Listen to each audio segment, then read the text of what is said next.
धन्यवाद अध्यक्ष महोदय. मी मंत्री महोदयांना अतिशय धोरणात्मक प्रश्न विचारतो की आपली महात्मा ज्योतिराव फुले जनधन योजना आणि आयुष्यमान भारत योजना केंद्र सरकारची, आपण 5 लाख रुपयापर्यंत त्याची आर्थिक स्थिती न बघता प्रत्येकाला त्याचे उपचार मिळावे हा कायदा केला आहे, खरी गोष्ट आहे का?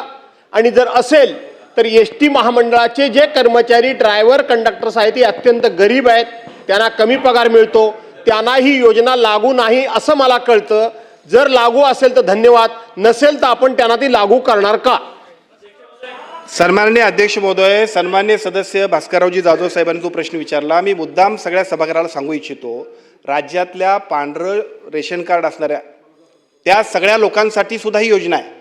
त्यामुळे माझी विनंती आहे की या योजनेचा लाभ, महात्मा फुले आरोग्य योजनेचा लाभ सगळ्यांना सुद्धा आहे.